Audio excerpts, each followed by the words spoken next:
Welcome back everyone to Module 2 of our software development course. In today's video, we are going to dive deeper into the software process and look at the structure and the models that guide successful software development. We will begin by exploring what a software process is. Next, I will introduce you to some of the different software process models. We will discuss the waterfall model, the incremental model, the integration and configuration model. While these models are highly structured and have specific strengths, they are just a few of many process models used in software engineering or software development. There are many other models like V model, spiral model, agile model, scrum model, uh, each with unique approaches to manage software projects. This brings us to your discussion forum topic for this week. I would like you to do some independent research on a software process model that we haven't covered in today's video. In your post, share the model name, the main characteristics, and its advantage and disadvantages. After discussing the model today, we will cover the four key software process activities we touched last time: specification, development, validation, and evolution. Today, we will go deeper into each one, discussing the specific tasks and goal associated with each phase. We will also address a significant aspect of software development, coping with changes. Software projects often face unexpected changes, whether in requirement, technology, or even user needs. So we will talk about how to effectively manage and adapt to these shifts. Finally, we will end with a review question to help summarize and reinforce our understanding of today's material. So let's get started. In the last module, we talked about how different software systems are. This means that there is not one perfect way to build all software. Different things like the kind of software, what the customer wants, and the skills of the developers can change how companies make software. But no matter how they do it, all companies should include the four main steps we learned in the first module, which are software specification, where we define the system requirement, what the system should do; software development, where we develop and design our software; software validation, where we are checking that the system is doing what customer really wants; and finally, software evolution, which is changing the system or maintaining the system in response to changing of customers' need. When we talk about processes, we are diving deep into the actions that make them up. Think of things like crafting a user interface, shipping a data model, interacting with stakeholder, unit testing. But it is not just about what is done. It is about the order in which they are carried out. I don't think we can define a data model without interacting with the stakeholder first. We cannot do testing before developing the unit that we want to test. Additionally, there are more to the story of process. We have something like products, which are the tangible result for each activities. You can think about it like the output of each activity, the requirement document, the designing document, which are the output of a certain process. Then there is a rules that describe who does what and ensuring the accountability. So you can say like this developer will develop or implement this unit, and another developer will do reviewing, and the team leader will oversee the whole process and ensure that everything is running on time. We can think about preconditions, which are the conditions that must be met before the process can start. For example, the precondition for testing phase could be that the software is built and successfully deployed to the testing environment. Post conditions, which are the outcomes or conditions that should be true once the process is completed. For example, the post condition for the software deployment process might be that the software is successfully installed and all services are running without any errors in the production environment. Generally, there are two approaches of software process, which are plan-driven process and agile process. In a plan-driven process, all activities are carefully planned in advance, and the progress is measured against this initial plan. Here, we are follow a structured sequence. On the other hand, the agile process offers a more flexible, incremental approach. Planning is done in smaller cycles, allowing for easier adjustments to accommodate changing customer requirements. Example for plan-driven process, we begin with the requirements engineering, spending all the time defining the specification and documenting them, and we will keep looping in this process until we are done with a clear specification document or requirement specification document. We will treat this document as our constitution that will guide us for the rest of the developing phase. Once the requirements are locked down, we move on to the design and implementation, iterating also in this phase until this phase is complete to go to the next stage. If at any point a need arises to revisit or add requirements, user must submit an RCR, which is Requirements Change Request. This request process often incur additional cost because the initial specification document didn't cover these changes. So plan-driven process have a rigid structure with each step completed before moving to the next.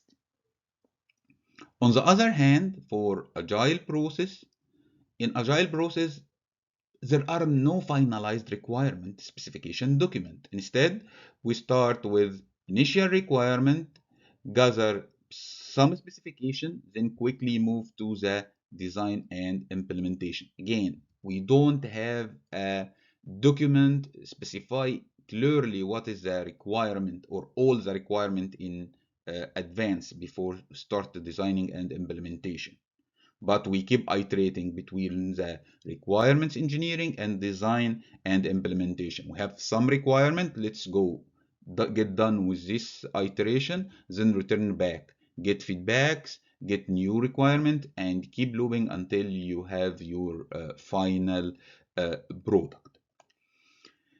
In practice, most software development process blend elements of both plan-driven and agile approach to benefit from the strengths of each. This allows teams to choose the structure that best suit their project needs, as there are no right or wrong software process, only those that are most appropriate for the specific project. After we covered the main software process approach, let's talk about the software process models. A software process model is essentially an abstract representation of a software process. So instead of detailing every single step, it provides a high-level view that describes the process from a particular perspective.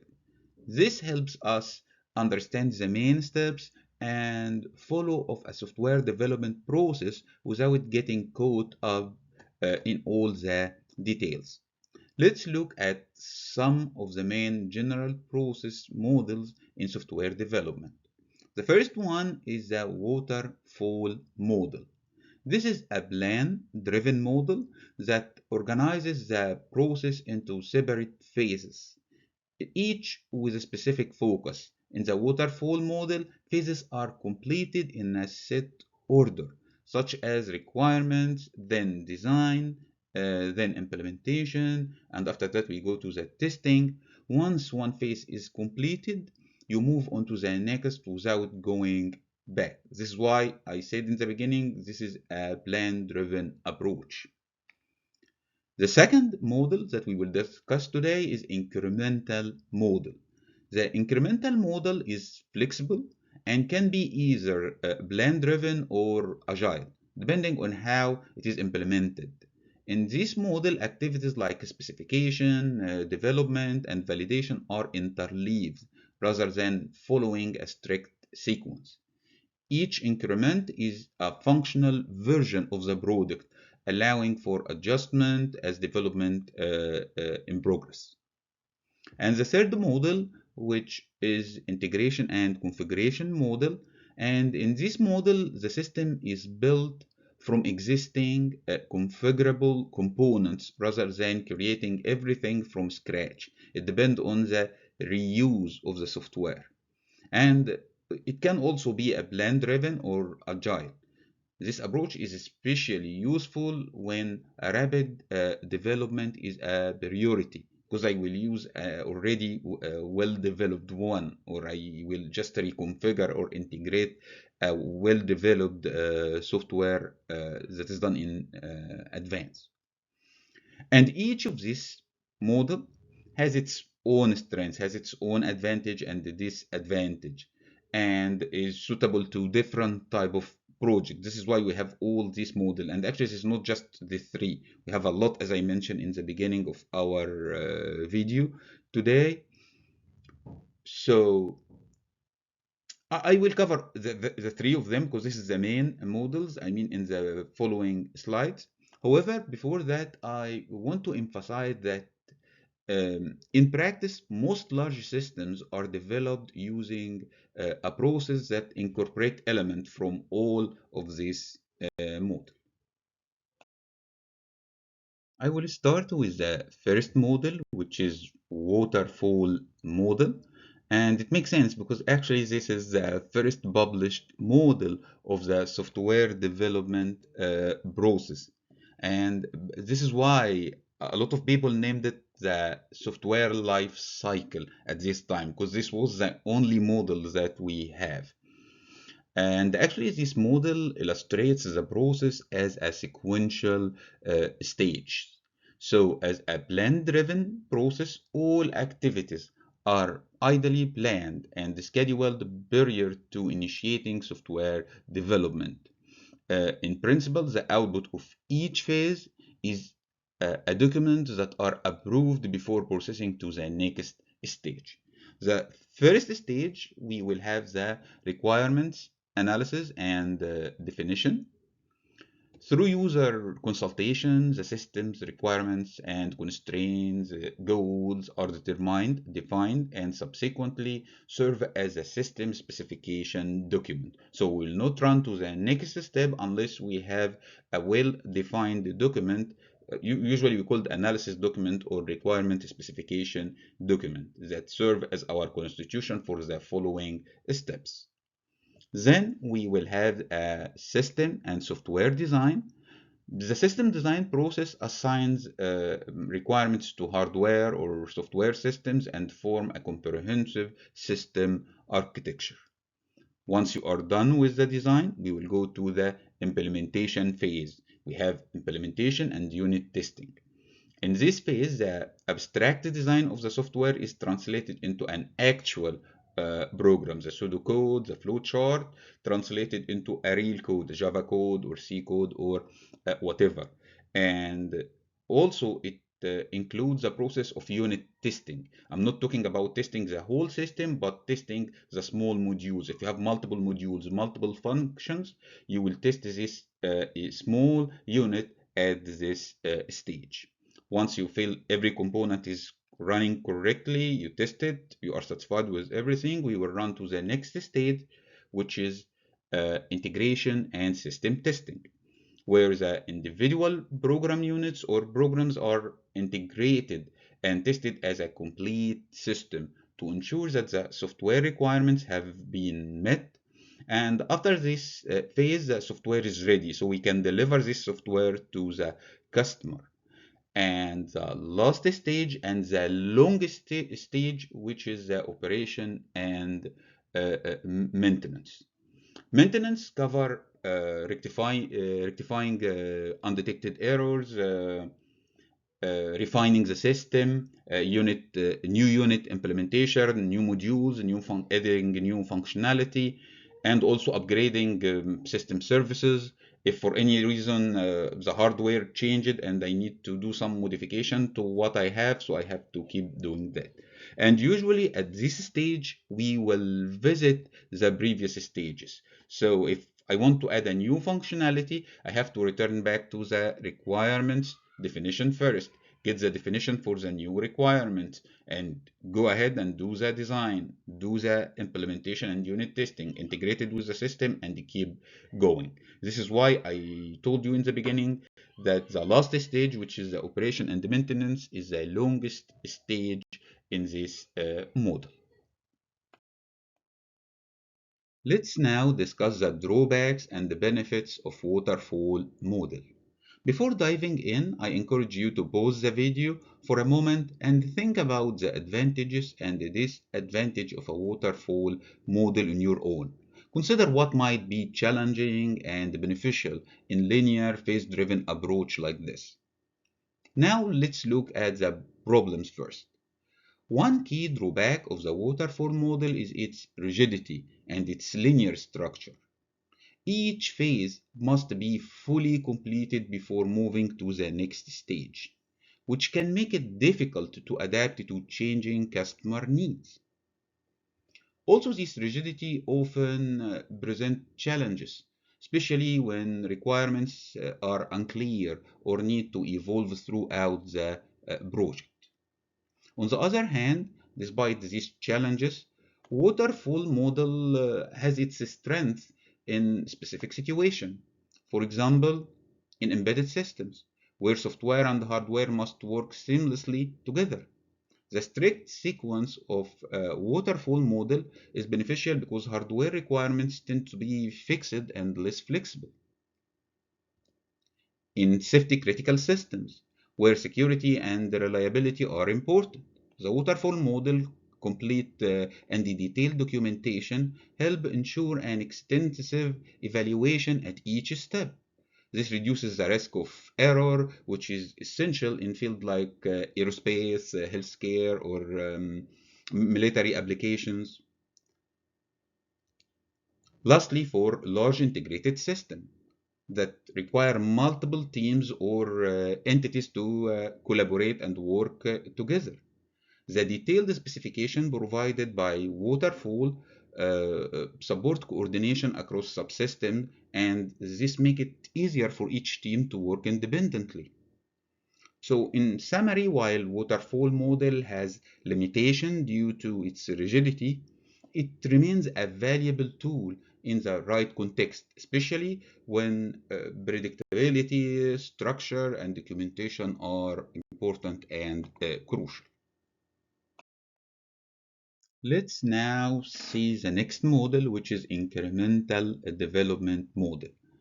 Uh, Incremental development model is an iterative method that involves initial implementation, user feedback, and evolving the software throughout version until the final system is developed. It blends specification, development, and validation activities together. We will start with an outline description of the project and then go through our activities, beginning with specification and then development, followed by validation and system adjustment. Note that these stages are not applied to all requirements at once. Rather, we focus on a specific set of requirements for each cycle.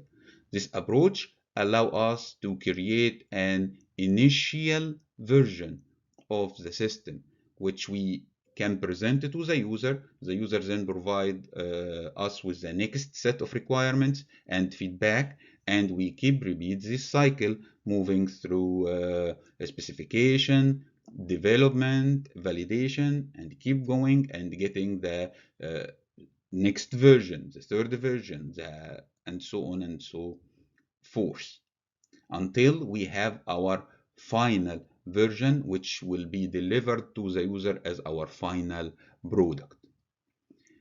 Keep in mind that specification and the validation and development here are concurrent activities. So we cycle through them multiple times with each increment and each version. Let me ask the same question I asked about the waterfall model. What are the drawbacks and benefits of the incremental development model? Again, I encourage you to pause the video and think about this question for a moment. Starting with the drawbacks, the first is that the process is less visible. Managers may find it challenging to assess progress because everything happens quickly without detailed analysis or design documentation for each version. And it is simply not feasible to create full documentation for every increment since we have multiple versions. Additionally, the system structure can degrade over time as new increments are added. Unlike the waterfall model, where everything is clearly planned at the beginning, incremental development can sometimes lead to poor structure. However, the incremental model has advantage over waterfall model. For example, it reduces the cost of accommodating changes to customer requirements. The customer becomes familiar with the system through previous versions, so if they have feedback, they can provide it at earlier stages, which streamlines the process. And also, this make gathering and incorporating customer feedback much easier. Another benefit is that if there is a need to deploy software quickly, we can deliver a simpler version early. While it may not be complete, but it can still be used and provide value for the user. That said, it is important to remember that incremental development has limitations, particularly for large and long-term systems that involve multiple teams. Such systems require a stable and a well-planned architecture in advance and and well-defined teams roles also, which can be difficult to achieve with an incremental approach. The third model is integration and configuration model. This model is based on software reuse, where systems are integrated from existing component or application systems. Typically, these reused elements are configured to adjust their behavior and functionality to meet a specific user requirement. There are three common types of software components frequently used in this model. The first one is the standalone application, known as COTS, which stands for Commercial Off-the-Shelf Systems. These systems are configured to operate in a particular environment. The second thing that we can use is collection of objects. These are developed as packages designed to be integrated within a component framework such as .NET or J2EE. And finally, the web services.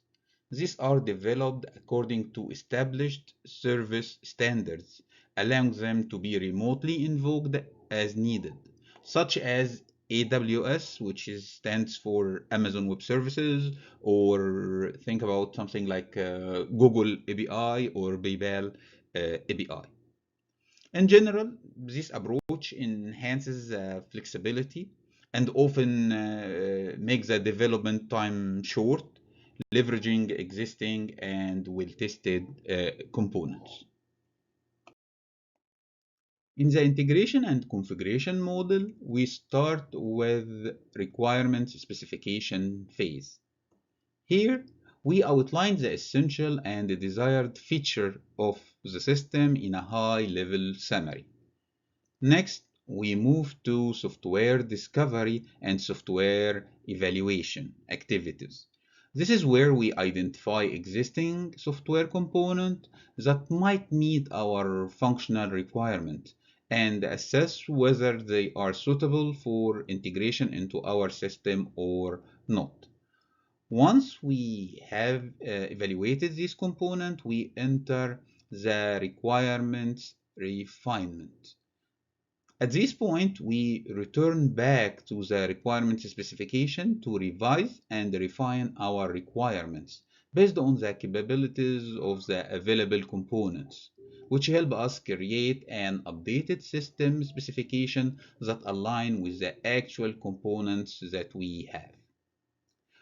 After finalizing the specifications, we reach a decision node. If we found a suitable existing system, we move into the application system configuration activities. Here we configure this system to meet our needs. However, if no suitable system exists, we proceed with component adaptation and development. We will adapt component or reuse components that can do this functionality. And if we figure out that some functionality we don't have a system to use, we can develop a new component. And after that, we will integrate all these components into a complete system that is ready for use. Let's go over drawbacks and benefits of the integration and configuration model. Starting with problems, this model often require compromises on requirements. Since we are using existing components, this is sometimes challenging to meet all the specific needs of the users, which may lead to a system that doesn't fully address user expectations. Additionally, we may lose some control over systems evolution. When using third-party component, we depend on external updates for those components, meaning that future versions are not within our control. On the benefit side, the model offers clear advantages. First, it reduces both costs and risks because we develop less software from scratch. By reusing components, we save time, resources, and the development efforts. This approach also allows for fast delivery and deployment of the system, enabling quicker access to a functioning system. It is important to note that since 2000, software development process focusing on the reuse of existing software have become widely adopted, making this approach a popular choice across many industries. This is why I keep saying after graduation, if you will work on designing or implementing a new software from scratch, you are one of the 5% lucky software developer because 95 of you will work on reusing another component, configuring system to adapt to a user need, but you will not start working for the whole system from scratch or from beginning. You will may add functionality for certain system, but you will not build the whole system from beginning. Now that we have covered these three models, keep in mind that there are other software process models out there, but these are some of the main ones. Let's talk now about process activities. There are four basic activities, as I mentioned before, in software process. They are specification, development, validation, and evolution. The way these activities are organized can differ depending on the development model used. For example, in the waterfall model, these activities are organized in a strict sequence, with each phase fully completed before moving to the next one.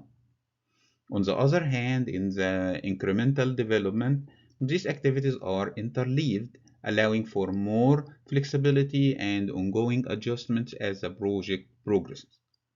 In the following slides, I will cover all these activities in details.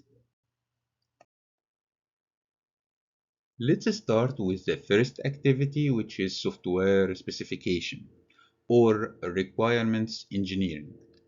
This process establishes what service the system needs to provide and any constraints on its operation and development. The main goal here is to produce a requirements document that clearly captures the needs of the stakeholders. Uh, as a heads up, in the next week we will go into much more detail on this activity. Requirements are generally presented at two levels, a high-level overview for end users and customers, and a more detailed specification for system developers. You need to know that both of them are speaking in two different languages. The end user is speaking in terms of business, using business terminologies, but the developer is using a technical terminology. This is why we need to make sure that they can communicate together, and you have the specification in both perspectives. The requirements engineering process itself consists of three main activities. The first one is requirement elicitation and analysis. Here we identify what system stakeholder expect from the system, and the output of this phase is a system description. Then we have the requirement specification. This stage transforms analysis data into a document containing two types of requirements. User requirements, which is an abstract overview for customers and end users, and system requirements, which is a detailed description of the system's functionality. And finally, requirements validation. Here we verify that the requirements are consistent, complete, and realistic. It is not just the dreams that we cannot achieve. These steps help detect any error which then need to be corrected. If we find an issue, we will return back to the previous stage, which is requirement specification, to check for the source of error. Or if necessary, we can return even back further to the requirements analysis to do the correction. Once everything is accurate, the system description, the user requirement, the system requirement, we will collect all of this to build our final output. So we will collect system description, we will collect the user requirement, we will collect the system requirement, and finally we'll have our final output, which is the requirements document. Again, in the waterfall model, this document must be formalized and signed by both the users and the developing organization. A note here, usually before beginning the requirements engineering stage, a company may conduct a feasibility or marketing study to assess the need, market demand, and the practical aspects of the software. I mean, in both technically and financially. And especially if this product is a generic product, this is a must because there is no real user that we can talk to him and get from him the requirements. Next, we move on to the software design and implementation. The implementation stage in software development is all about creating an executable system that can be delivered to the users. In many cases, design and implementation are closely linked and can overlap.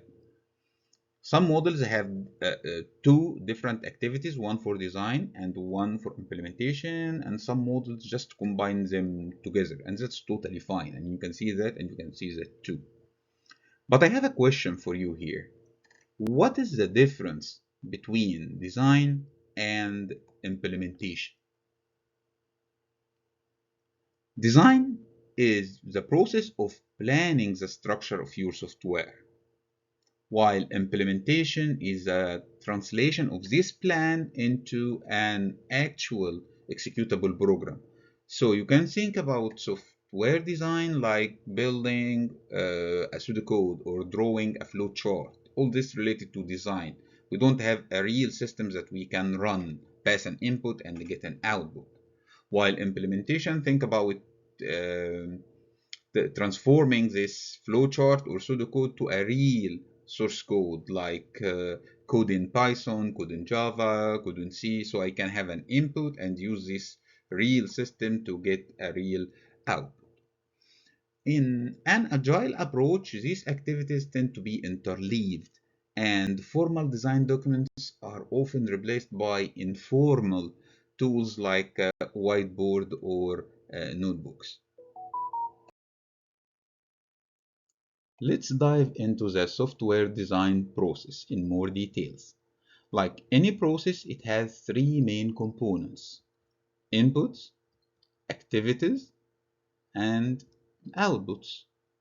Starting with the inputs, we need the platform information. This includes details about the system's environment where we will implement this design. Then we need the requirement specification, and this is the output of the requirements engineering phase, detailing what the system needs to accomplish. And finally, the data description. This outlines the data available for processing within the system. Now moving on to the activities. The first activity is the architectural design. Here we identify the system's overall structure, including the main component, often called subsystem or module, subroutines, the function, and their relationships, and how they are distributed over the system. The output of this stage is the system structure. Then we will have the database design activity. This activity focuses on designing data structure and their representation within a database, such as defining indices and hash tables, and the output here is the database specification. Then we will have the interface design. In this phase, we define interfaces between system component, specifying function argument, return types, and data types. The output here is the interface specification. And finally, we will have component selection and the design. In this stage, we search for reusable components. If none are available, we design the component from scratch, outlining how each will operate. This phase yields the component specification. A note I wanted to add here: for critical system, this design process is especially important, as it produces detailed design document essential for meeting safety and reliability standards. In the software implementation phase, the system is brought to life by either developing a custom program or by configuring an existing application system. Design and implementation often overlap in practice, especially for most types of software systems. This means that as developers code, they frequently adjust the design decision to address challenges that arise. Programming is typically an individual activity and lacks a standardized process. Each developer might approach coding in their own way, depending on their style and the system requirement. A key part of this phase is debugging, which is the activity of identifying errors within the program and correcting them to ensure smooth functionality. Note here that in agile methods, the design output often exists within the code itself rather than being documented separately. This allows for quick iterations uh, and easy adjustment within the code base as requirements change. The next activity is software validation and verification, often simply called testing. In this phase, we develop a variety of test cases, provide the system with specific inputs, and check whether the system's output match the expected correct result or not. This process ensures that we are building the system that the user expects and requires. Now, let me ask a question. What is the difference between validation and verification? Pause the video and think about it for a moment. In validation, we are focused on ensuring that we understand the user's needs and are on the right track with the development. In verification, we are making sure that the system functions correctly. When we give it an input, it provides the correct output. Here I like to say it in a different way. Validation is essentially asking, did we build the right system? And verification asks, did we build the system right? Again, in validation, the question that we are asking, did we build the right system? And in verification, we are asking, did we build the system right? I hope you got the difference between these two questions. Together, validation and verification help confirm that the software not only meets user expectation but also operates as intended under all defined conditions. Instead of testing a system as a single unit, which works only for very small programs, a three-stage testing process is generally recommended.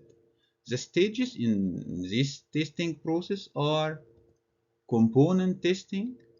Here, individual components are tested independently.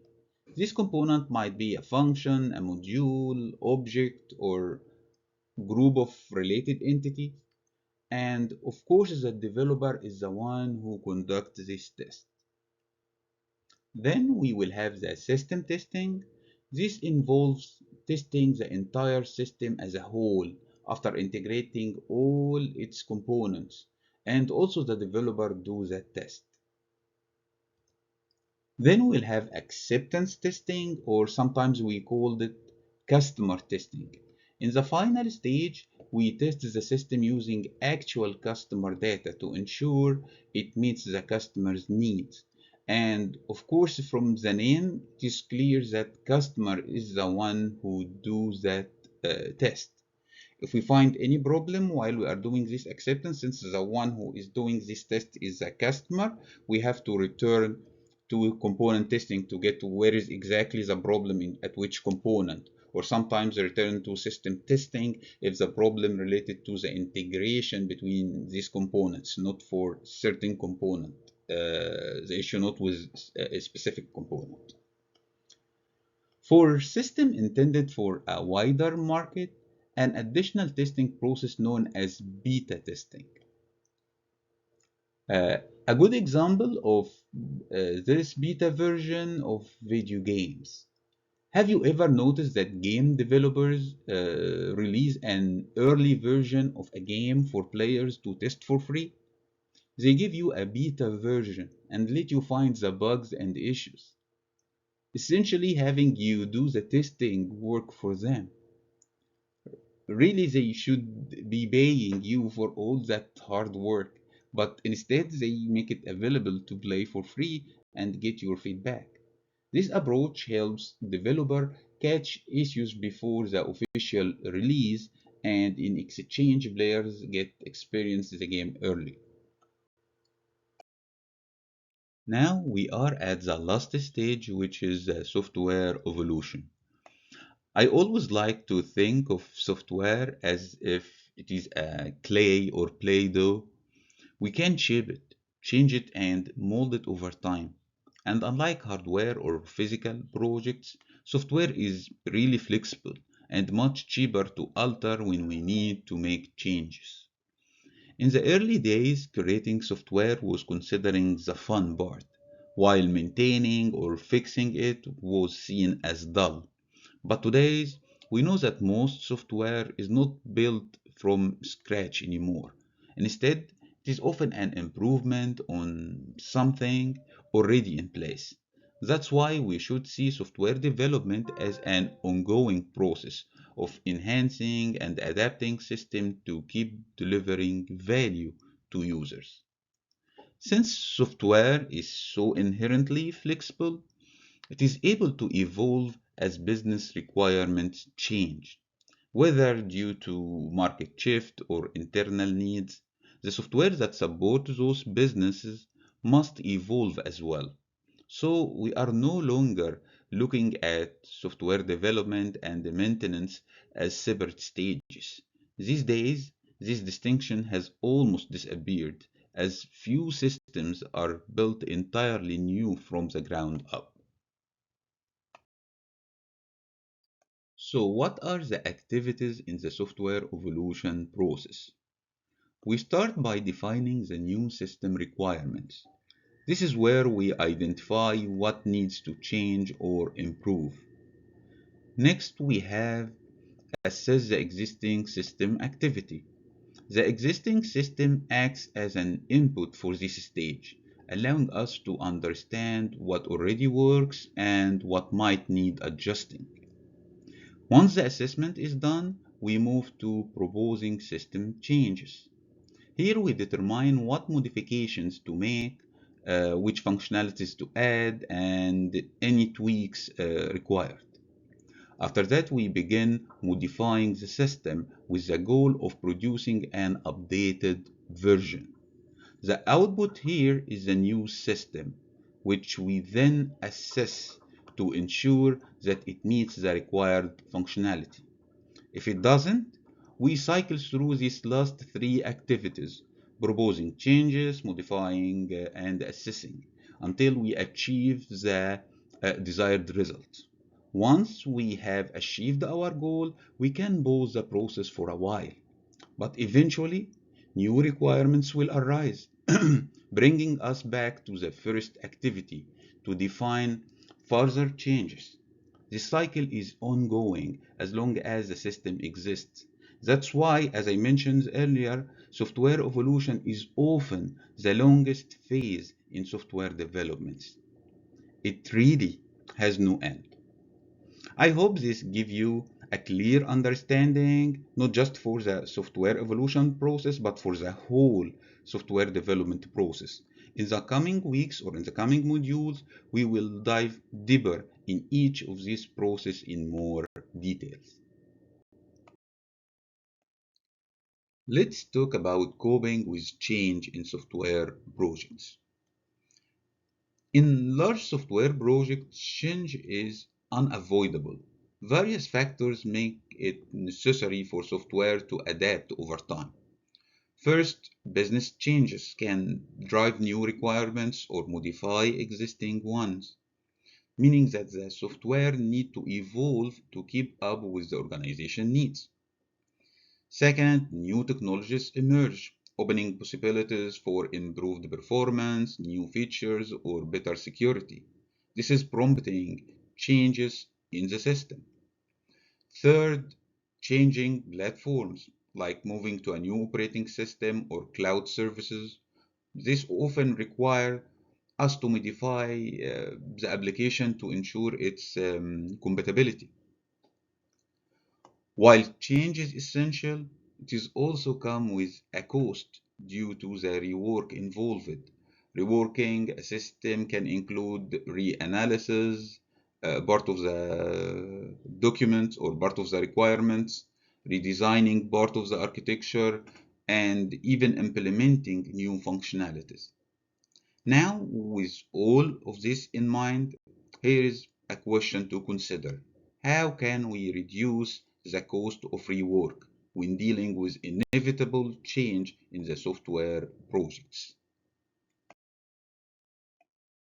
Part of the answer to this question could be found in two related approaches: change anticipation and change tolerance. First, change anticipation. It involves proactive steps in the software process to predict potential changes. By anticipating changes, we can avoid significant rework. For example, we might develop a prototype system early to demonstrate key features to the customers. This allows us to gather feedback and make adjustments before we build the full system, which will help us reduce the cost of the modification later. The second approach is the change tolerance. This approach designs the software and development process in a way that can easily accommodate changes. We typically achieve this through incremental development, where changes are implemented in the next planned increment rather than disrupting the entire system. And this allows for a more flexible response to changing requirements over time. I used prototyping as an example of change anticipation. So the question now is, what is prototyping?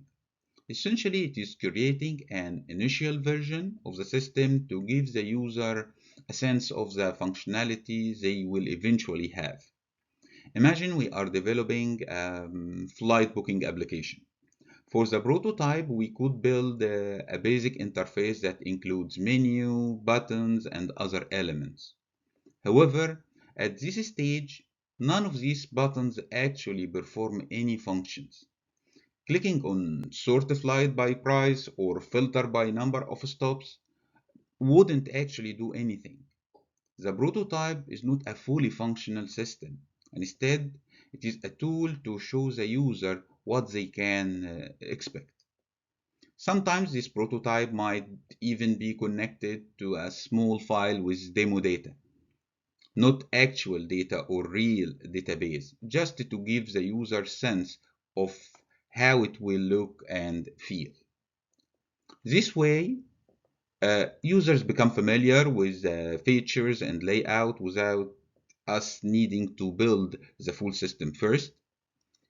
And I got a question, where actually we will use this prototyping? And prototyping can be used in different location in the software process. We can use it in the requirement engineering process, where it helps gather and validate requirements.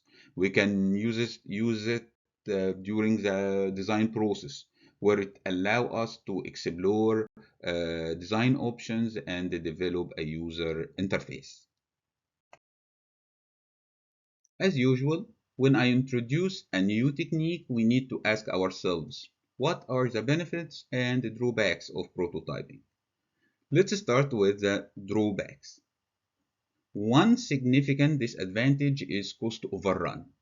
Even though the prototype is not fully functional, it still takes time and resources to build, and after it serves its purpose, the prototype is often discarded because it is not part of the final system. It is likely unoptimized and does not meet the quality standard of a full product. Another drawback is that prototyping tends to focus heavily on the user interface. As users interact with prototypes, they might request changes like adjust button size or modifying the panel layout. These suggestions can affect your system underlying design, which users don't see or understand. Their focus on the visual element may unintentionally drive changes that impact the back-end structure. However, prototyping has some great advantages. Focusing on the interface helps improve system usability since the final product will closely match the user needs. Additionally, prototypes will improve design quality.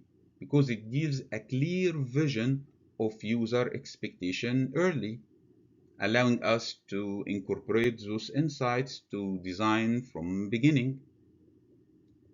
And finally, prototyping helps us catch mistake early. Note that when I say mistakes, I don't mean system errors, but misunderstanding about requirements.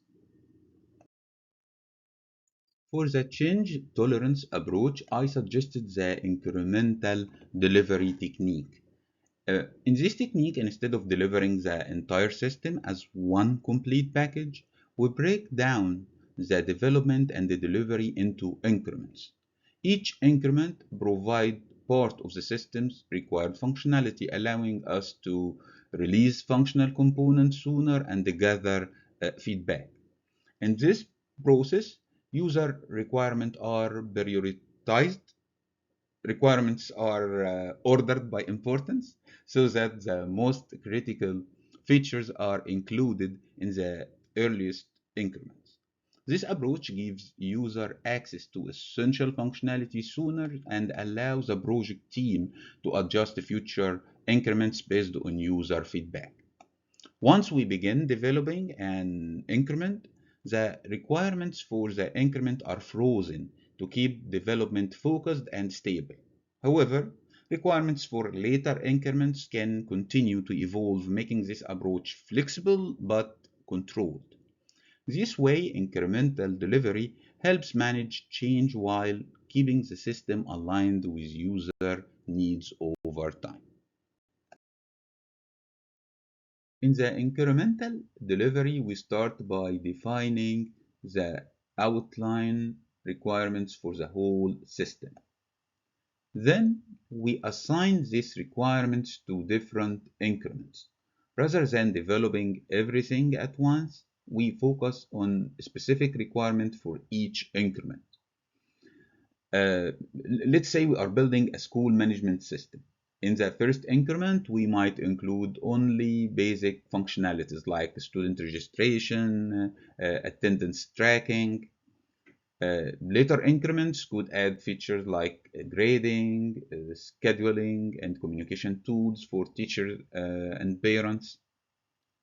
Once we know the requirements for the current increment, we design the system's overall architecture to ensure it supports future increments.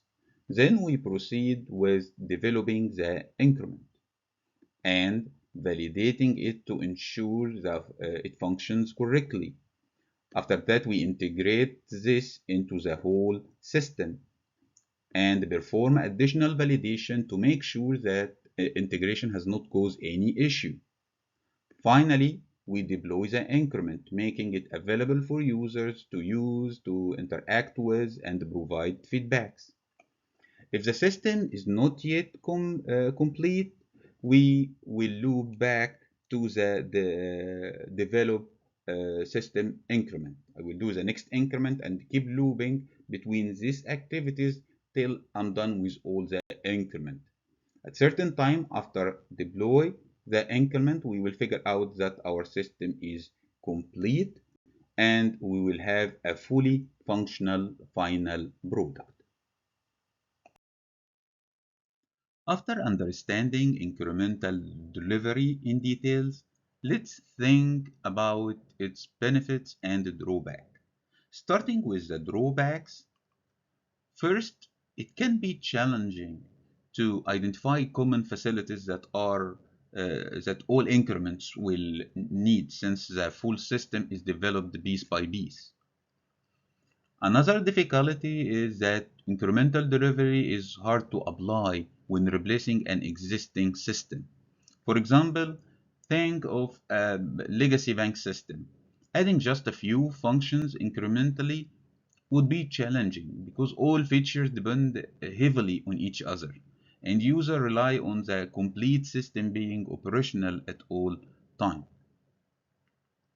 Finally, incremental delivery can sometimes conflict with an organization's model, especially if the development contract require a full specification upfront. Some organizations prefer a clear complete specification to be part of their initial contract, which incremental delivery does not provide. On the other hand, the benefits of incremental delivery are really clear. Early increments act as a prototype, helping us gather user requirements from future increments based on real feedback.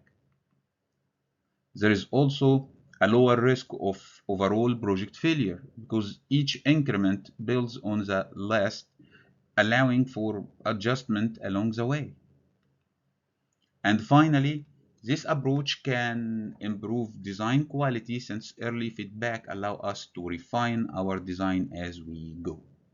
So, in general, we can say that incremental delivery allow us to deliver functional part of the system early, reducing risk and improving user satisfaction over time. That's all the material I wanted to cover with you today.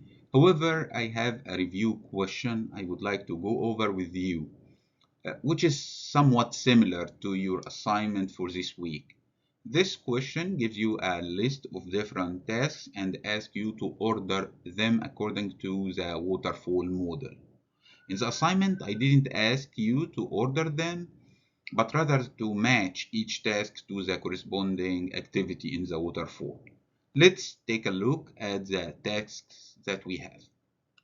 The first thing is the design review, implementation, requirement specification, market analysis, system testing, unit testing, project planning, acceptance testing, requirements review, low-level design. And I believe you are familiar with all these tasks or all these terminologies. I encourage you now to pause the video and try ordering these tasks on your own. Then resume the video to see how I would approach this question and compare your answer. Instead of starting by ordering each task, which could be challenging to tackle from scratch, I will take a different approach. I will first match each task to its corresponding waterfall model activity. Once we have grouped the tasks by activity, we can assign an order to each category. I think this will make the process much easier and more manageable. So here are the main activities of the waterfall model that we will work with. Let's begin by assigning each task to one of these activities, and since the activities in waterfall model are done in a specific sequence, this will help us establish an initial order for these tasks right from the start. So let's start with the first one. The first task we have is design review. To which activities this task belongs? It's clear, this is design review, so it's related to the design. So for sure, it will belongs to the system and software design activity. We have now implementation tasks. Where the implementation task belongs, it's related to implementation. We have activity called implementation and unit testing. So this one belongs to implementation and unit testing. Then we have requirements specification. It makes sense that requirement specification related to the requirements definition. So this is at the first activity. For market analysis, it doesn't make sense to do design or implementation before doing this market analysis. So most probably market analysis belong to the first activity too, which is the requirements definition.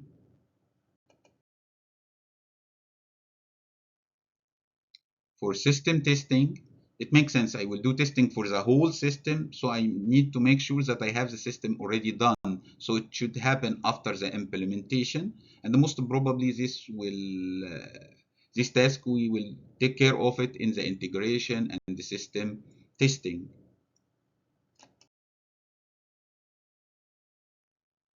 For unit testing, I mean, it's related to testing a function or a small module. So I'm not done with the whole system. So this is related to the implementation and unit testing.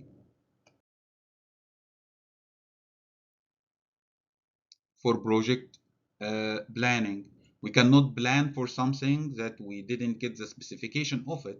So project planning will be a task that done after requirements definition and before implementation. So it makes sense that this one will belong to the system and software design. Acceptance testing, we do the acceptance testing after we are done with the whole system, because actually the one who do the acceptance testing is the user. So it makes sense that this will belong to the integration and system testing activity. Requirements review, to review something I have to get done with it, and I will review before start designing. So it makes sense that this task will belong to the first activity, which is requirements definition. Finally, the low level design makes sense. It's still design, so it will belong to the design stage or the design activity, which is system and software design. Now I have a relative order between these tasks. You can understand that the first three tasks are requirements specification, market analysis, requirements review. I don't know the order of these tasks at this category, but for sure I need to get done with first activities and second activities, since this is a waterfall model. So for sure the first three will be the first three tasks in the requirements definition. Then the next three will be the three tasks appear at system and software design activity. Then the one in the implementation and unit testing, and then the integration and system testing, and so on and so forth.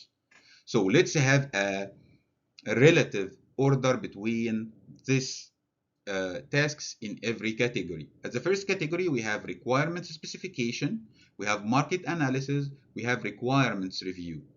It doesn't make sense to write the requirement before doing a marketing analysis. Makes sense to do the market analysis first to understand the specifications that you need, especially if this is a generic product. So I will start with doing a market analysis, and after that I will do the requirement specification. I cannot review the requirements before having the requirement specification first. So the second task should be requirement specification, and finally the requirements review.